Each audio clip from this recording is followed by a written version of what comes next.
Hello, happy Saturday, magandang araw, magandang hapon sa inyong lahat. So ito ang ito ang paksa sa unit 2, aralin ko, pantig at pagpapantig. Ngunit nakasend na ako ng video tungkol sa pantig at pagpapantig. Ngunit ito ay dagdagan ko rin ng aking recorded discussion para mas lalong maintindihan ninyo kung ano ang ibig sabihin ng pantig at pagpapantig. Okay, so sa pantig at pagpapantig, napabilang dito una ang grapema. So grapema, ang mga grapema o pasulat na simbolo sa praktikal na ortografiya ng wikang pambansa ay binubuo ng titik at titik. Ibig sabihin na ang grapema, ito ay pasulat na simbolo. Simbolo siya sa paraang pasulat na kumakatawan sa mga letra at hindi letra. So pasulat dahil may mga letra na ginagamit at di titik. So ang titik dito ay itong mga simbolong mga tilde. Ang mga titik na kung tawagin ang alpabito ay binubuo ng 28 simbolo. So yung 28 titik o letra sa ating alpabetong Filipino ay yung A, B, C, D yun.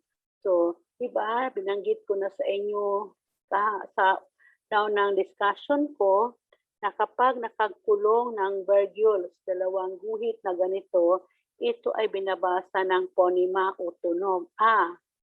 So ang tawag niyan is ponema. So binabasa siya na A. Ngunit kapag ito ay ganito or ganyan, hindi nakakulong ng virgules o virgules, ito ay babasahin nating titik o letra. So magkakaiba ha, kapag ito nakakulong dalawang guhit na ganito virgules, tunog o ponema. So binabasa siya as A. Ngunit kapag hindi nakakulong ng ganito, ito ay titik o letra at binibigkas siya ng L or K. Ang mga titik ay binubuo ng paiwa. So ito, paiwa, ito ang tulde na ginagamit sa mga diing malumi, pakupya. Sa mga diing, ito ang pakupya diing maragsa. At sumisimbolo sa impit na tunog. So itong pakiwa, pakupya, ay sumisimbolo sa impit na tunog. Ito, alam naman niyo ano yung impit kasi napakinggan nyo naman yung video recorded discussion ko. Tuldik na pahilis, ito para sa diing mabilis ay sumisimbolo ng pasutsot na tunog at o haba. So bantas, gaya ng tuldok, pananong, padamdam, kuwit, tuldok-kuwit, tuldok, kudlet, at gitling. So kapag mahaba, gitling yung maikli. Pero kapag mahaba siya, so kapag mahaba, yung gitling na yan ay dinugtungan pa ng isang line, ang tawag ay gatlang.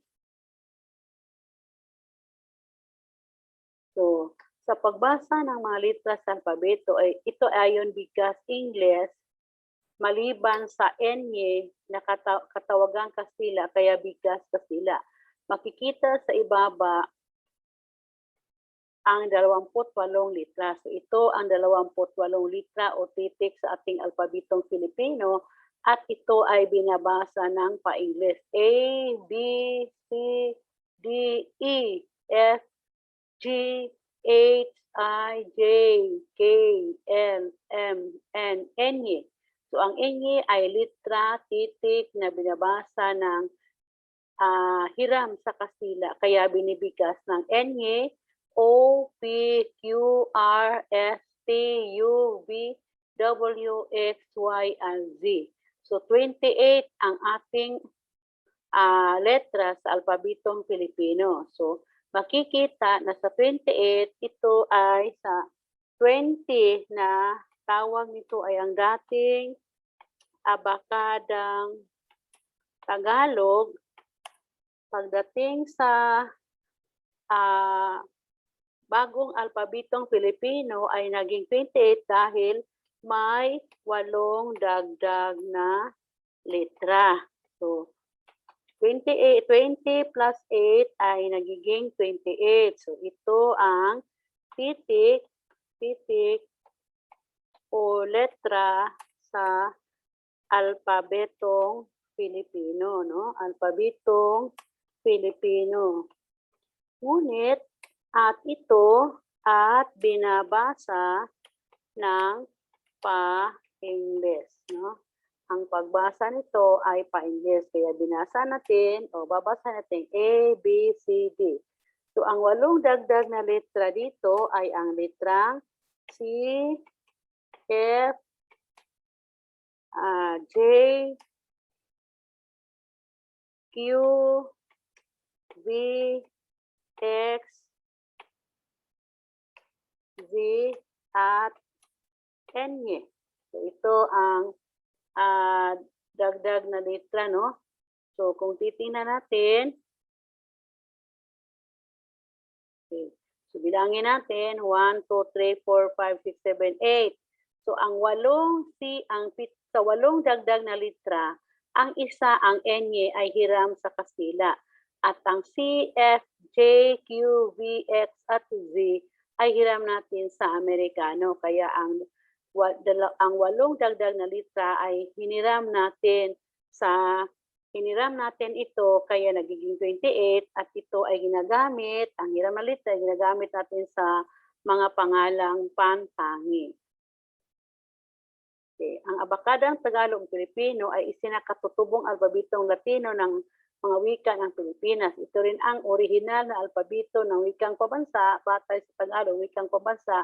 Ito ay naglalaman ng 28 letra. So sinabi ko na kanina na ang dating abakadang Tagalog o abakadang Pilipino ay binubuo ng 28 letra, titik 20. Nadagdagan ito ng 8, yung sinabi ko kanina ng mga dagdag na ito, 8 ay nagiging 28.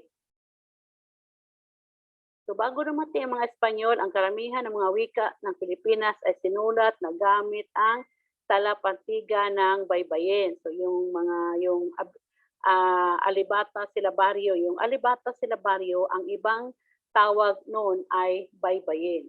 Ang mga Espanyol ay pinakilala ang Latin na panitik sa Pilipinas. Noong unang kalahating panahon ng ika-20 na siglo, ang mga Pilipinong wika ay sinusulat na gamit ang palabaybayang Kastila, yung orthography ng Espanyol. Kaya meron tayong tinatawag yung mga salita na galing sa Kastila, binaybayan. Diba? Yan, ang pagbaybay ng kahon, kutsilyo. So yan ay mga ortografiyang Espanyol. Kapag ito ay baybayin natin sa ating Pilipino, so yan mangyayari. Ang C ay magiging K, ang J ay magiging X. So ang kutsilyo ay magiging, yan. So yan ito na ang kahon na to at itong kutsilyo na to ay ang baybay natin sa Pilipino, no? But itong kahon kutsilyo na yan, ito ay ang ortografiyang Espanyol. So si Dr. Jose Rizal ang unang nagmungkahi sa pag-indigenisado sa pagsulat sa Pilipinas. So si Dr. Jose Rizal nag-recommend na dapat isulat itong mga litra na to sa ortografiyang Espanyol ay isulat ito sa Pilipino tulad ng edukasyon, no? Yan sa Spanish, ang pagbigas nito is edukasyon, no? Okay. Ang C-I-O-N sa Spanish, sa Kastila ay piyon ang pagbasa, kaya ito ay edukasyon. Pero sa atin, binaybay na natin, ito ay nagiging edukasyon, no? So itong kahon, kutsilyo na ito, pagbaybay na ito ay yun ay naaayon sa ortografiyang Pilipino, bahagi ng ating abakadang Tagalog. Subalit itong mga kahon, kutsilyo at edukasyon ay ilan lamang sa mga bahagi sa palaybaybayang Kastila o tinatawag nating ortografiyang Espanyol. Noong ipinakilala ang wikang pambansa batay sa Tagalog, ang mambabala nilang si Lope Santos ay gumawa ng bagong alpabito na binubuo ng 20. So yung ipinakita ko kanina na 20 litra sa abakadang Tagalog, iyon ang binuo ni Lope K. Santos. Kaya si Lope K. Santos ang tinaguriang ama ng balarilang Tagalog. So, ang abakada ay naging alpabito ng wikang Tagalog at ng wikang pambansa na batay sa Tagalog ayon sa mungkahi ng pagsasakatutubo ni Rizal. Kinalaunan, ang abakada ay ginamit na rin sa ibang mga wika ng Pilipinas. So ito ang titik sa dating abakadang Pilipino na mula sa binuo ni Lope K. Santos. Ito bakada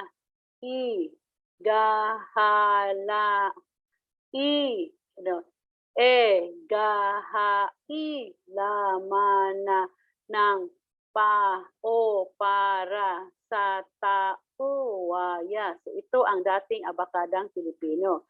Kaya nga, yung sinabi ko sa inyo kanina na halimbawa, ang salitang kalbaryo,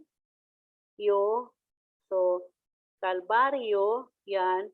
So yan ay naaayon sa alpabetong Kastila, yung C at R-I-O. Ngunit kapag ito ay baybayin na natin batay sa ating dating abakadang Pilipino, ito ay magiging kalbaryo. Yan, no? Halimbawa, sa iba pang salita na kwarto, so ang kwarto, ganyan, ay ang C sa ating abakada ay magiging K. Kwarto, no? Kwarto.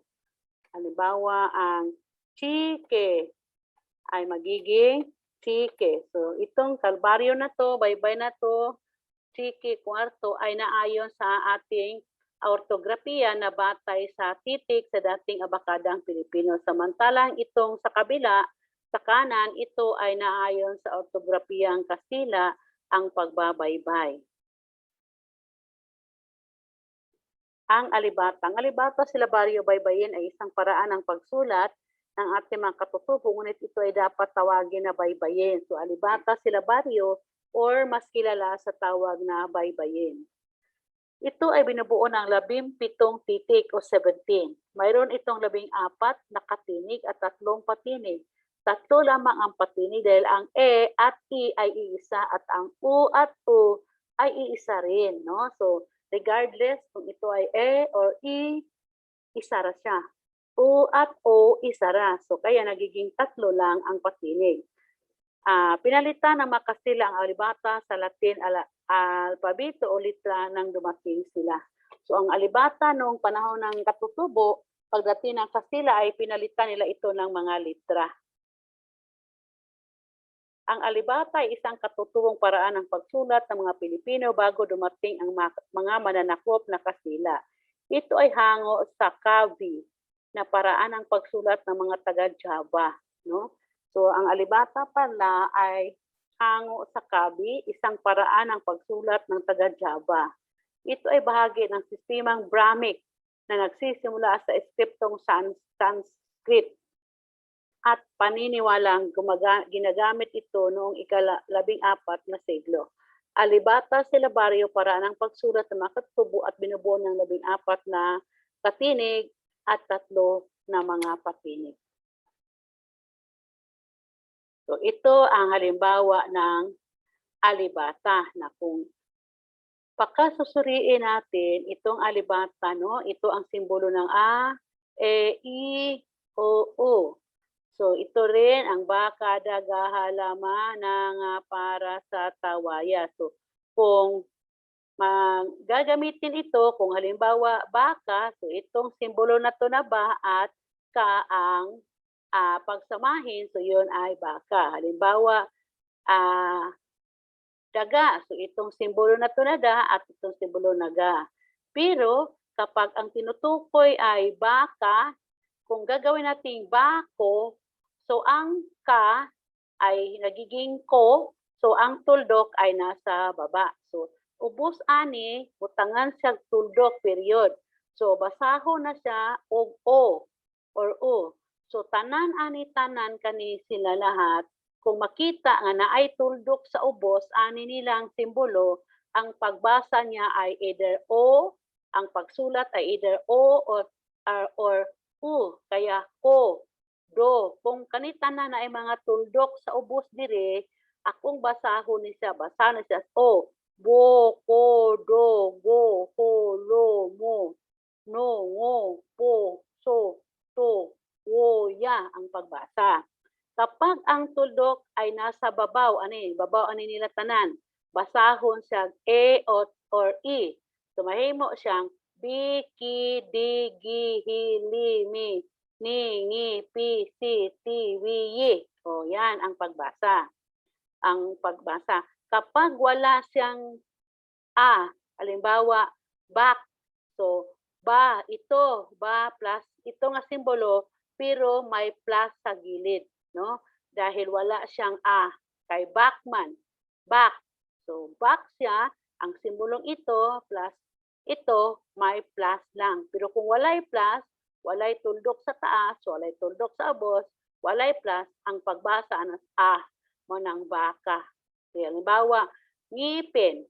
So, ang salita ngipin, so ito, ngi, ang nga, ngi, tuldukan sa itaas. So, mahimo na siya ngi. Ang pi, pa, kani, tuldukan na siya sa taas. So, ngipi na, n.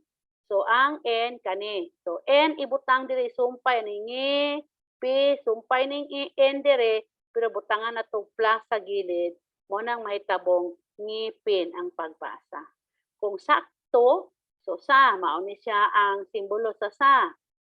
Hanapin natin ang ka, o ito ka, ilalagay natin dito ang ka. Tapos, lagyan natin ng plus. Tapos ta, ito, lagyan natin ng tuldok sa baba. Pero kapag sinulat mo na sa at itong ka diri, kanita diri, walay tuldok, walay plus, so ang pagbasa na sa kata. Kung butanganin mo sa ubos o tuldok, may kag sukata. Kaya ang imong ang salita ay sakto man, so sa plus kani, langgan og plus diri sa kilid, then o ni siya, tuldok diri. So na ang paraan ng pagsulat ng alibata o baybayin. So next, ang pagpapantig, silabikasyon o palapantigan. Ang pantig ay, narinig nyo naman doon sa video na itong pantig ay isa o bawat saltik ng dila, walang antalang bugso ng tinig sa pagbigkas ng salita. Ibig sabihin, ang unang bigkas mo ng salita, iyon ang tinatawag na pantig. Halimbawa, akong apelyido, Sebrero. So, ang unang saltik na aking dila, ang unang bugso ng aking pagbigkas ay Seb. So, yan ang unang pantig. So, ang Sebrero ay binubuo ng tatlong pantig. Sebrero. So, yan. Halimbawa, maglasang. So, ang maglasang, ang unang saltik ng dila ay ang mag. So, maglasang. So, tatlong pantig ang apelyido niya. Halimbawa, Verhel. So, ang Verhel ay dalawang pantig. Ang unang saltik ng dila, yung unang pantig na lalabas sa salita ay Verhel. So, mo na ibuti pasabot o pantig. Tulad dito, ako, sambit, iiwan. Then, ang pagpapantig, silabikasyon o palapantigan. Ang pantig ay isa o bawat saltik, kay kayarian o anyo ng pantig. So, ang pagtukoy sa pantig, gayon din sa kayarian nito ay sa pamamagitan ng paggamit ng simbolong K. So, klaro man ni siya kayo nga nakita dito sa video nga akong gisend. Ang K ay katinig at P ay patinig. So, kabalo naman taon say patinig. Di ba? Yung A, E, I, O, U, mga ito ang patinig.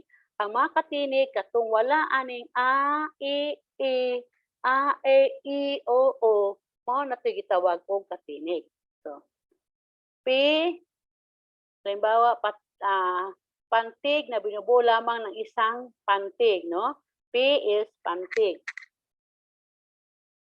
Okay, tinatawag itong payak. Bot ipasabot, kung sinasabi nating payak, ito ay pantig na isa lamang pantig sa. Halimbawa, ang salitang kanina, aamin. So, ang aamin ay tatlong pantig. Aamin. So, payak siya kay isa raman tabok. Ang unang batig, A. So, halimbawa, sa salitang kahoy. Okay. So, ang payak na pantig dyan, ang pantig ay isa, di siya matawag diri og payak kay kama, naman siya kauban. So, dili siya pwede. So, halimbawa, ikaw. So ang unang pantig ay A, isa ra siya mo na gitawag og payak. Okay, next, tambal una. So ang kipi, duha na sa kabuok mo nang gitawag og tambal una. Kung mauna ang katinig, sundan ang patinig, itawag sa tambal una. Pantig na binubuo ng patinig na may tambal na katinig sa unahan, makikita sa unahan ang katinig. Okay. Halimbawa, ang sasalitang babae. So, ba. So, ang ba ay katinig, ang a ay patinig. So, mo nang gitawag sa tambal una. Kung tambal una, mauna, no? Pariho ani nga word. Kahoy. So, ang unang pantig ay ang ka. Tapos, hoy. So, ang ka, nauna ang katinig na K. Sinundan ang patinig na A, mo nang gitawag tambal una. Sunod, tambal huli, letter C. Saan ang tambal huli? Nasa ulahi ang katinig, mauna ang patinig. So, halimbawa sa salitang altar. So, altar. So, ang unang saltik ng gila ay ang al. So, ang a patinig, ang la ay katinig. Kung anong nasa sa tambal huli. So, tambal una, nauna ang katinig, sundan ang patinig. Tambal huli, mauna ang patinig, sundan ang katinig. So, maunang nasa ulahi ang katinig. KPK, kabilaan. Buti pa sabot, nasa tunga ang pantig. No, patinig. Ipatunga siya, no? Naging pag-ibig. So, ang pag, ang A ay patinig, ang P ay katinig, at ang GA ay katinig. So, kabilaan. Buti pa sabot sa kabilaan, matunga ang patinig, no? Ng kontra. So, ang K katinig, ang O patinig, ang N ay katinig, mo nang nasa sa kabilaan. So, iba pang anyo ng pantig, yung nasa video. Pareho dito, kikipi, magkasunod na katinig at patinig. So, nagsunod ang duha ka patinig, parang cluster. Klima. So, KL ay katinig at ang I ay patinig. Mo na siya. PKK, baligtad. So, mauna ang patinig at sundan ang katinig. So, sa extra, so, kung X ang ating papantigin, is una ang patinig, sundan ang dalawang katinig, K at S. Kung tra, mag-una ang dalawang katinig at sundan ang patinig. So, mauna siya sa number, letter A, kaning kung tra. Pero kung X, nasa letter B. Then, KKPK, dalawang magkasunod na katinig sa unahan. Sa unahan, isang pantig sa gitna at isang katinig sa hulihan. So, transaksyon. So, katinig, katinig, patinig, katinig. Sak. Sadli po din, transaksyon.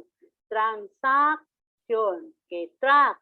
Katinig, katinig, patinig, katinig. So, kung mag-quiz ko, sabihin ko na papantigin ang sunod na salita at ibigay ang kayarian. So, mauna, halimbawa, ihatag na ko ang word na expedition. Okay, expedition. So, sa salitang expedition, papantigin ninyo. Ang panuto is papantigin at ibigay ang kayarian ng unang bantig. So, mahitabo, inyong sulat, P, gitling, D, at sion. So, pila may imong check, anak, pag-ihap na ko. Expedition na akay 4. 4 points. Bigyan ng kayarian ang unang pantig. So, ang unang pantig ay X. So, imong butangan, P, K, K. Another one. So, sa number 1 nga expedition, plus 1, naa kay 5 points. So, ingon ana. So, halimbawa, ang track, pinapantig nyo na. Ang track ay isang pantig lang. So, bigyan natin ng kayarian ito. Ang track ay magiging K, K, P, K. Okay, so 1, 2 ang check. Yan ang halimbawa. Okay, then K, P, K, K. Baliktad ani. K, P, K, K. Ito ay magkasunod na katinig at patinig at magkasunod dalawang katinig sa hulihan. So, card. So, kung papantigin natin ang card, isara. So, bigyan natin ng kayarian ang card. Bigay natin ang kayarian ito ay magiging kipi, kiki. No? Kaya ang A is patinig, mao na siya ang mahitabo. Kung halimbawa ang nurse, pantigin natin ang nurse, so mahitabo, ang nurse ay same, no? Kipi, kiki. Okay, no? So, ingon ana ang mahitabo, mao na siya. Okay. Then, last, kiki, pi, kiki. Magkasunod na dalawang katinig na sinundan ng patinig at dalawang katinig sa hulihan. So, chart, transportasyon, kung bigyan natin ng papantigin natin ang transportasyon, ito na, transportasyon. Bigyan natin ng kayarihan, ito ay kiki, pi, kiki. Okay. Pareho sa chart. Okay. Kiki, pi, kiki. So, mao na siya ang buti pasabot, pantig at pagpapantig. Okay, magbibigay ako ng ibang halimbawa dito para mas lalong maintindihan, no? Okay, halimbawa, ang panuto ko is papantigin, ito ang quiz natin na ibibigay ko. Papantigin ang mga salita at ibigay ang kayarian ng unang pantig. So, ang unang pantig lang ang bigyan ng kayarian. Halimbawa, so isusulat ko dito, number 1, ang salitang introduction. Introduction, number 1. Then, number 2 is sobre. Number 3 is drama. Number 4, calamidad. Number 5, ngayon. Okay, ngayon. Okay, so, ina natin. Papantigin na natin ito. So, magiging introduction.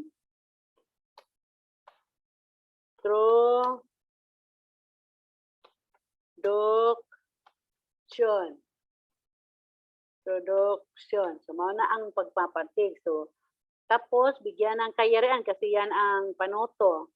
So, bigyan natin ng kayarian ang unang patig. Ito ay magiging piki. Nganong piki man? Kaya ang I is patinig, ang in is katinig. So, dili siya small letter, kundi capital letter. Pero kung iyong yan sa ingon ana, wrong. Mali. Dapat capital letter. Kaya acronyman siya. Halimbawa ang sobre. So, sobre. Okay, bigyan natin ng kayarian dito. Ito ay kipi. Anong kipi? Ang S ay ki, patinig ang O ay P. Okay, halimbawa, ang salitang, ang drama. Okay, halimbawa, drama. So, drama, papantigin natin ang drama ay magiging drama. So, bigyan natin ng kayarian ang unang pantig ay magiging katinig, katinig, patinig. Kirong, kasi mo letter, katinig, katinig, patinig. So, ingon ana. So, kung titingnan natin, ano sulod, no? Kung bilangin natin ang quiz na to, pila na ni ka-points niya tanan. So, 1, 2, 3, 4, 5. So, number 1 ay 5 points. Number 2, number 2, sobre, 1, 2, 3. So, 3 points. Ang drama, 1, 2, 3. So, 3 points. So, 3, 3, 6 plus 5, 11. So, 3 numbers lang is 11 points na siya, no? So, halimbawa pa rin ang salitang eroplano. So, papantigin natin, eroplano. So, bigyan ng unang pantig. Ito ay paya kasi isa lang siya. So, magiging P. So, bilangin ang score 1, 2, 3, 4, 5. So, 5 points. So, kapag mali ang pagkapantig, mali ni siya, mali lahat. No? Kung correct, tama ang kikipi pagkabutang niya, wala na pantig-tig tama, wrong. Wrong tanan. Isa ang wrong ani, lahat ay maapektuhan, mali ang lahat. So, yan ang pagpapantig at pagbibigay ng kayarian sa unang pantig. Okay, thank you, thanks, salamat, maraming salamat. At sana inyong ulit-ulitin sa pag-play, pakinggan ang recorded discussion ko para mas lalo ninyong maintindihan at hindi kayo ma-zero sa ating quiz na gagawin next meeting.